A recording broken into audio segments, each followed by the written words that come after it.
Ito na naman ang mainit na balita mula sa mundo ng politika. Isang pasabog na balita ang lumutang ngayong araw kaugnay na umano'y tangkang panunual ni President Coting ng Norte Jr. sa Korte Suprema.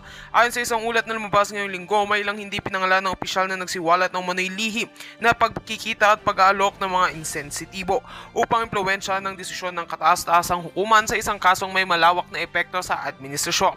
Bagamat wala pang opisyal na kumpirmasyon mula sa Malacanang o sa Korte Suprema, lalong umingay ang issue matapos maglabas ng pahayag ang isang dating maestrado na tila sumusuporta sa mga aligasyon. Ayon sa kanya, kung mapapatunayan ng mga detalye ng ulat, ito ay malinaw na paghiurak sa sistemang hudisyal.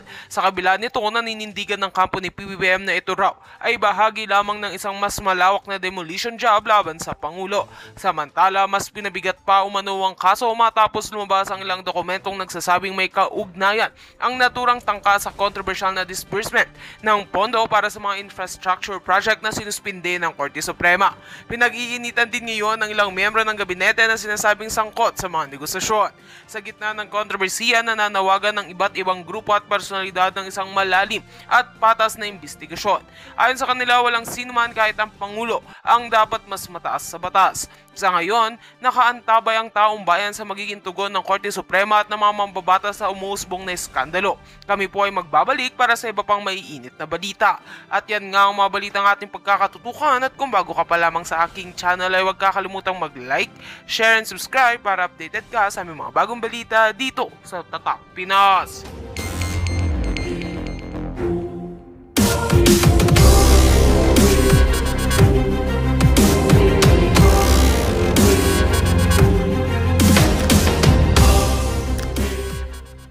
O kung ano yung allergens ba na tumama sa kanya. Kasi, actually, naikwento ko na yata sa inyo. Ako in 2000, I'm not sure kung mga around early 2000, no? 2003, nagkaroon talaga ako ng almost anaphylactic shock. At muntik na ako mategi. Nakatira kami sa Quezon City, may kwento ko lang sa inyo. Kasi ginagawa nga tayong hi Carlo Castro. Ginagawa ni Sandro, na nagpapakalat ng fake news, yung gago na yan, ginagawa niyang mangmang yung mga medical, professionals. Like me, like you. Ngayon, balikan ko lang, in early 2000, nagkaroon ako ng matindi talagang allergy. Sabi ko nga sa'yo, nagmukha akong 75 years old. During that time, ang alindog ko, Teka lang, ilan taon na ba ako noon? Kung mga 2000 yon, so, 20 plus lang ako. 'Di ba? Ang alindog ko, bagets na bagets. Yes, live tayo ulit. So, 20 plus lang alindog ko. Ikakwento ko lang sa inyo para ma-debunk natin ang kasinungalingan ni Sandro tungkol sa allergic reaction na yan. Kasi, mga palaga, tatanungin natin sa kanya, sa kanilang mga kasinungalingan, saan allergy ang nanay mo? Sa formalin? Sa buto? O saan siya allergy? Saan siya allergic? Di ba mga palangga? Saan siya mayroong allergic reaction? Sa formalin ba? Sa buto? Bakit nagkaroon ng adverse effect? Nung tinuslok siya ni Dr. A, ano ba yung components ng formalin? Ano ko lang yun term ko lang yun. Ano yung components nang in-inject sa kanya? Magpaliwanag kayo. Di ba kasi kulang iputol. Saan siya allergy ba siya sa sihipon, sa peanut butter, sa mani, di ba? Ganun yung mga usually nga allergens na very common sa mga taong nagkakaroon ng adverse effect or allergic reaction. Ngayon, ano ba yung mga common? Yung iba, merong, ako, lahat naman ng pagkain, kinakain ko. Merong iba, allergic sa itlog, sa gatas, minsan may mga ganon, sa isda, sa seafood, mga ganyan. Or baka mamaya, mga kababayan, may natira siyang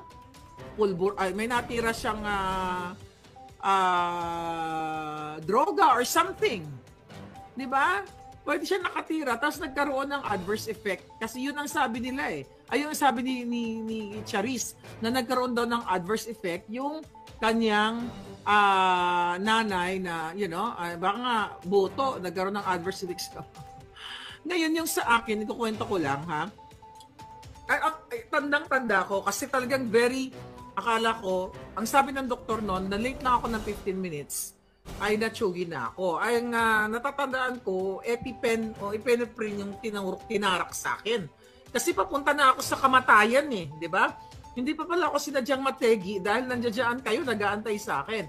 So like middle of the night, siguro mga 2-3, kami lang noon eh. Dalawa ng chikiting patrol ko noon eh. Dalawa yung chikiting, tapos wala yung jowa ko, nag-aararo. Nagtatrabaho siya. So, nagising ako sa gabi, sa madaling araw, parang may kumagat sa akin. Parang, may hindi na maas yung kumagat sa akin. So, parang insekto.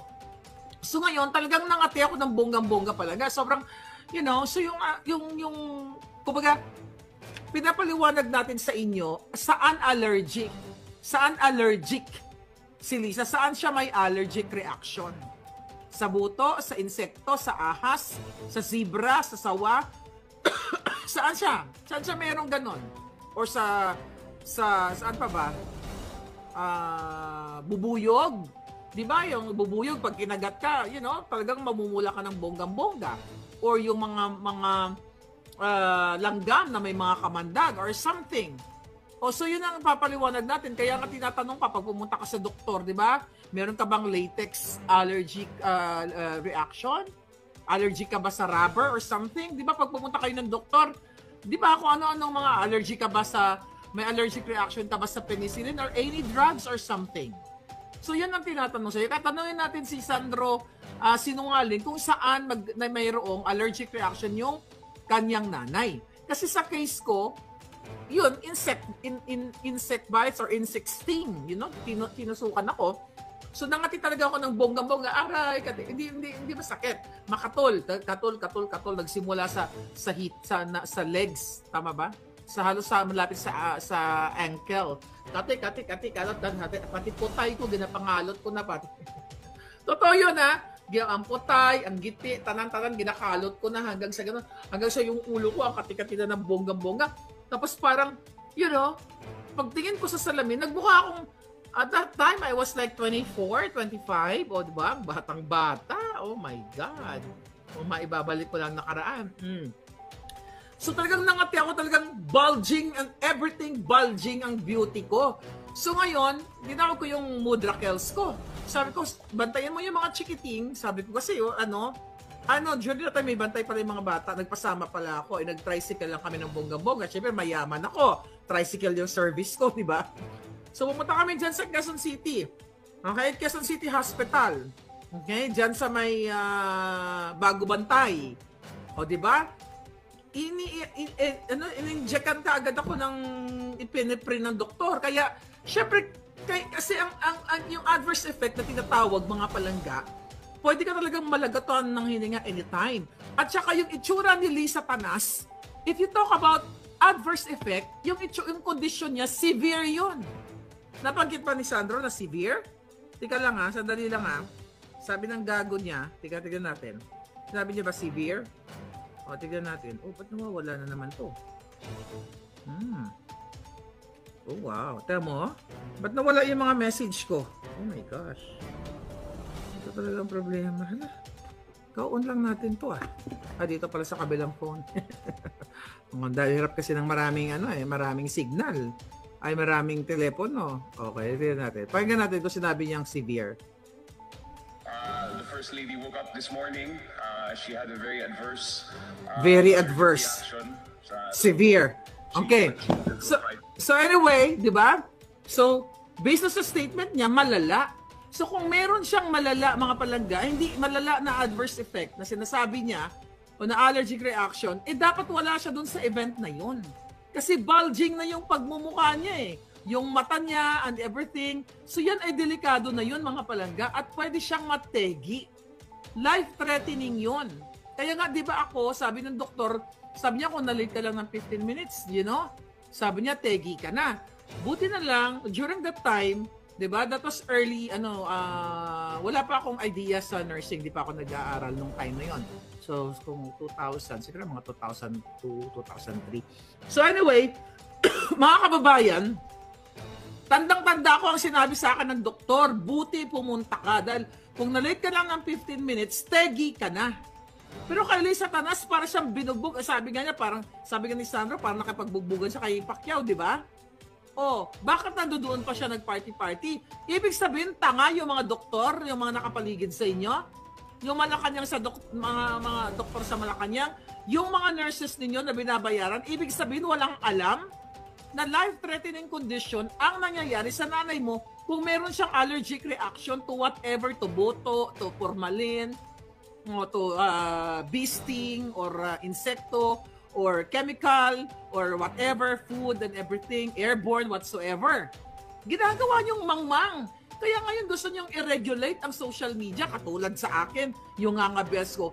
Kasi nakaka-counter yung mga kabaliwan ninyo. Ikaw, Sandro. Oh, di ba? May tinawagan kang kaibigan mo, I don't know kung kaibigan mo o jowa mo, na, kasi may jowa yung girl lalo eh, na artistang sikat-sikatan ngayon, na malamanhika, di ba? Na nahuli sa Singapore na nagpupulburon.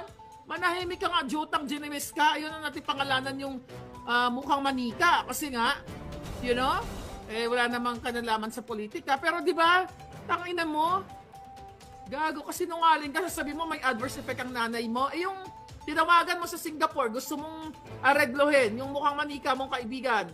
Dahil nahuli, dinrug test sa Singapore. Ngayon, ano doon? Ban na forever sa Singapore. Ginagamit mo yung power mo, di ba? Hindi pala ginagamit, gagamitin mo. Well, ginagamit mo. Ang power mo, di ba? Yung mukhang manika, anong ginawa? In-A2A, airport to airport. From Singapore, in-escortan ng, hindi ko nga alam eh, sa Singapore, bitay dapat yun, di ba? I don't know kung ano nangyari. So, hindi na nakalusot yung mukhang manika. Ibinalik sa Pilipinas dahil nahulihan ng mga residue ng pulburon. Baka magkaklase kayo. So, di ba, inilabas ninyo doon sa binigyan ng special treatment. Pagbalik sa airport, huwag ka tayo magmaang-maangan, Jutang Ginemes kayo, puro kasi nungalingan. Kaya gusto nyong i-regulate yung bunganga ko at bunganga naming lahat na mga kritiko.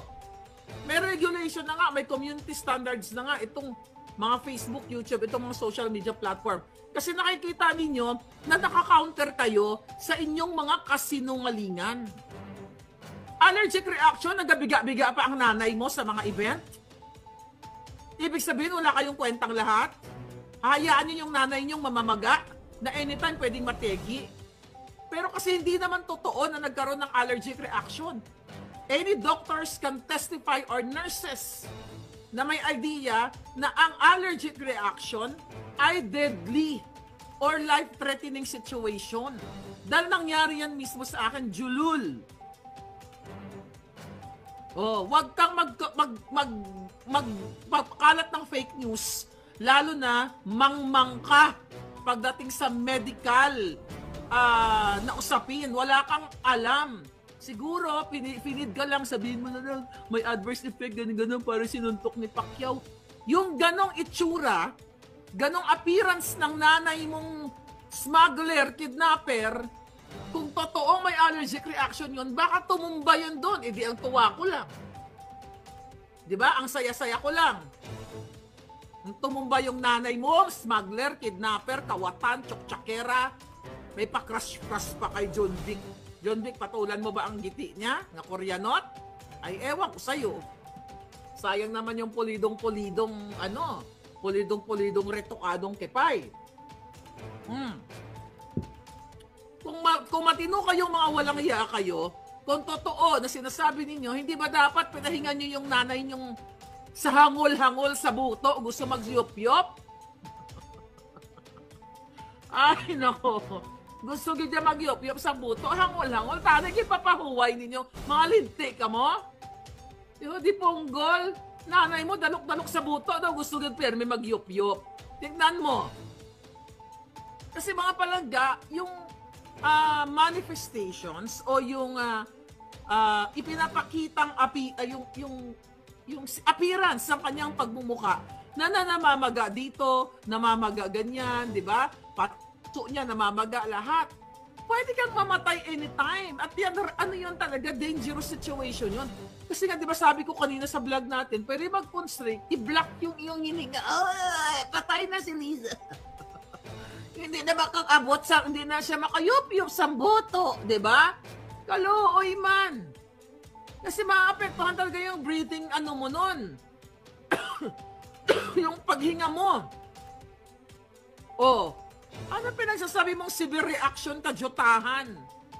Kitang-kita na tinuslok siya ng formalin ni Dr. A.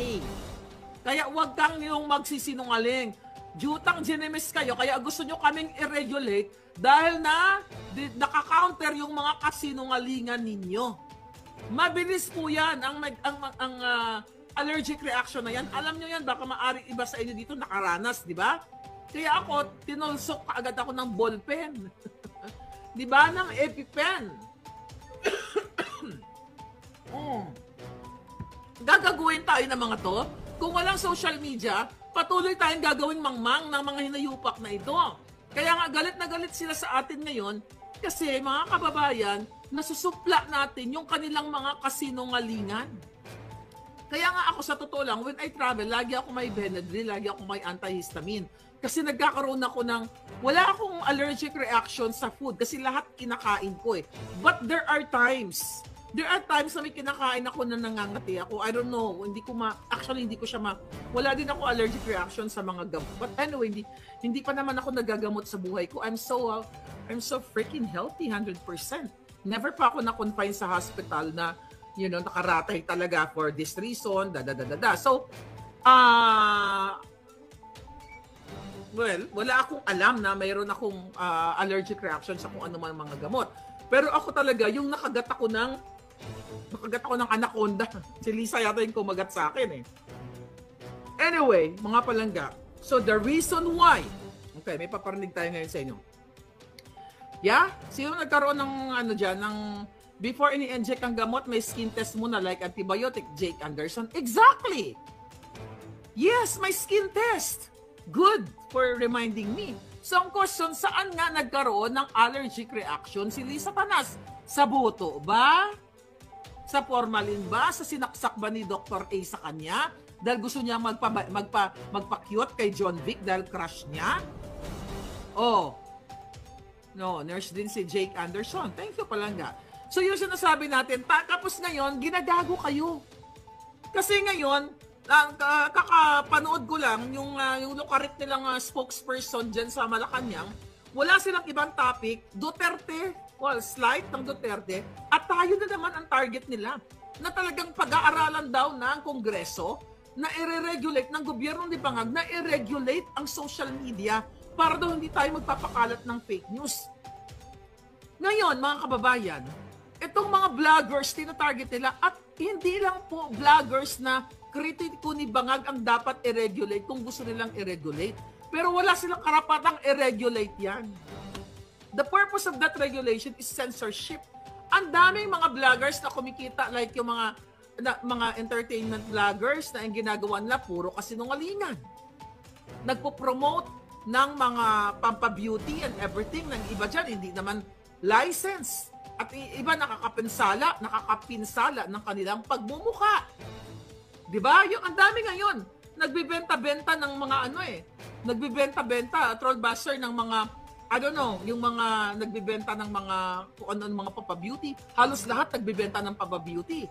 Yan dapat ang regulate ninyo. Tama ba yan? Yung mga binibenta ba nilang pampabeauty na mga vloggers na yan? Dumaan ba yan sa DFA? Ay, sa DFA. Sa Bureau FDA. Diba? Bureau Food and Drug. Oh. Ano? Kasi mga kababayan, gusto nilang i-regulate. Tignan natin, binalikan ko kasi ito. Gusto talaga nila tayong i-regulate ang mga bunganga, lalo yung bunganga ni Maharlika. Kasi akala nila, nung nagsilita ako noong 2022, akala nila, hindi magtatagal, magsasawa si Maharlika sa kadadaldal. At walang makikinig kay Maharlika, walang maniniwala and everything. Pero ngayon, ang dami na nagising na taong bayan sa mga expose ni Maharlika at ang dami mga sumunod, like 37 vloggers na yan, na Marcos anti-bangagya mga yan, na nakikita na nila ngayon na yung impact ng social media influencers at ninyo, like you, di ba? na talagang grabe. Bakit naman tayo ipapatawag dyan sa ano na yan, Huwad Committee, TRICOM na yan? Kasi nga mga kababayan, eto yun. Okay? Yung mga social media platforms, okay? Yung mga social media platforms like Facebook, Twitter, YouTube, di ba? Ang Facebook nga, tinanggal na nga nila yung mga fact checkers nila eh. Di ba? Kasi meron namang community standards. At siguro natakot sino yun? Si yung mukhang kaluluwa. Si Mark Zuckerberg kay Lolo Trump. Kasi hindi pala mukha siyang alam mo yung parang si Powder, ang puti-puti. Ngayon mga kababayan, gusto nilang ano ba title natin? Tignan natin. Gusto nilang what? I-censor ang ating mga bunganga. Gusto nilang i-censor ang ating freedom of speech. Ang Facebook, lahat ng mga social media platforms na yan, may mga community standards na yan, kung saan mga kababayan ay mayroon silang automatic or paano ba nila inaano yan? May program sila na kapag hate speech or the whatever or violence ang mga speech na yon, ay mayroon silang nakaakma na control yan. Ngayon, babalikan natin si Barbers. Barbers, ikaw, buha ka ng genemis kang ginayupak ang Okay? Naalala mo, noong February 20, nung binuli mo si pangalan nito, yung kaibigan ko yan eh, si pangalan nito, andito kanina, ni Palangga. Okay, diyan, nandito.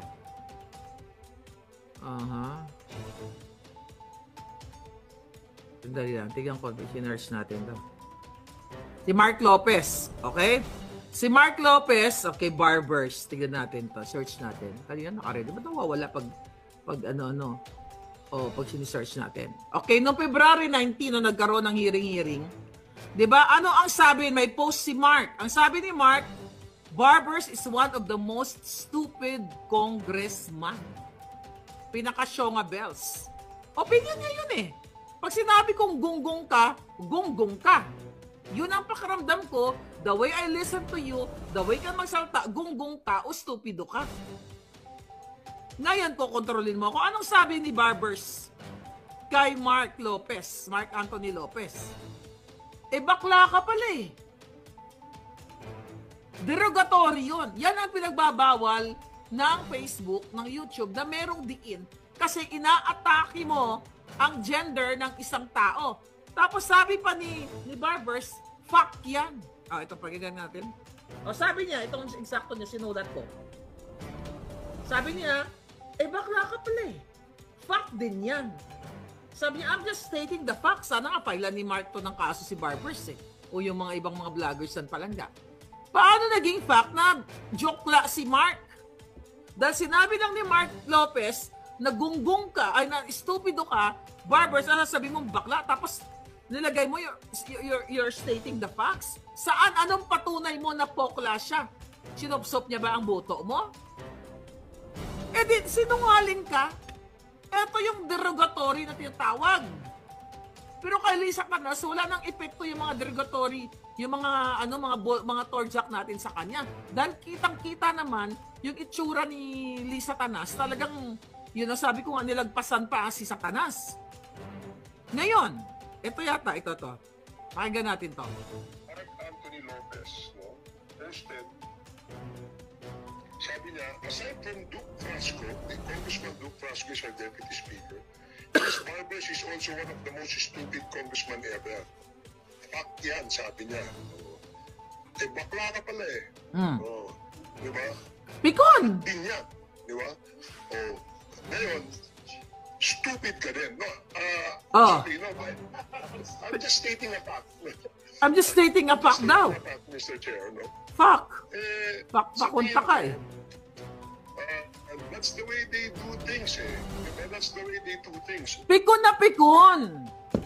Pikon na pikon sila. Mga buwaka ng Genemes. Kung sinabi kong malawit si Lisa Tanas, kurot-kurot ang kanyang giti. Sa palagay ko, yung kanyang giti, Koreanot. Hindi ko na malakita yung giti niya, kadiri, EL. Di ba nakita mo kung gaano sila kapikon sa atin? Kaya gusto nilang i-regulate yung bunganga ko at bunganga ng mga Duterte. At now, sa katatapos lang na press conference, okay, ni Lucaret. Ang mga tanong doon, tinatanong siya tungkol doon sa, let's say for example, tignan natin to. Pag may mga tinatanong patungkol sa katulad ng tanong tayo sa kanya na, ano po bang masasabi, may sabi ng mga reporters na nagtanong, meron po ba kayong feedback doon sa pagtanggal kay Presidential Security Command, na si Nelson Morales? At meron po ba kayong information sa pagsomon ni Bangag kay PNP Chief Marbil? Sabi niya, no details siya. No details. Hayaan ninyo, kapag mayroon tayong detalye, sasabihin namin kaagad sa inyo. Kapag mga importanteng malaman ng taong bayan kung bakit tinanggal, anong reason, anong ni Marbil, wala siyang alam. Buti ngayon, siguro pinagsabihan siya, dati puro opinion niya. Wala siyang alam, wala kang alam, Lucaret Castro. Pero pagdating sa Duterte, kasi may mga katanungan doon na parang kinag-question yata yung pag-donate ng mga Chinese spies o mga Chinese, like allegedly mga illegal Chinese personalities ng pera, cash, or pera or cash or anything na dinonate ng mga Chinese spies daw sa PNP. Anong sagot ng Gaga? Ay, wala naman pong masama na mag-donate sa gobyerno kasi during pandemic na po, kung matatandaan ninyo, sa Davao, di ba, dito kay Mayor Sara Duterte, may nag-donate din ng mga ambulansya. Tanga! Ang nag-donate na ambulansya during Inday Sara, nung mayor siya, ay hindi mga Chinese spy o mga pogo or sino mang masasamang elemento. Ang nag-donate mismo ang government ng China. Mismo ang nagbigay ng donation ay ang Chinese embassy. Not the Chinese spies, not the pogo. Kita nyo, pagdating kay Duterte, ang dami talagang dapat may diin. Mayor nagbigay. Wala namang masama na magbigay ang mga Chinese. You talk about matinong Chinese at Chinese na mga illegal. Wala siyang masagot. Katulad na nito, yung question na sinomon si Marbil. Ang pagtanggal ay, sige, babalikan natin yan kasi hindi pa na ibababa sa amin yung impormasyon. Pero pagdating sa vloggers, ang dami niyang sagot. Kailangan i-regulate yan kasi dapat makipag-ugnayan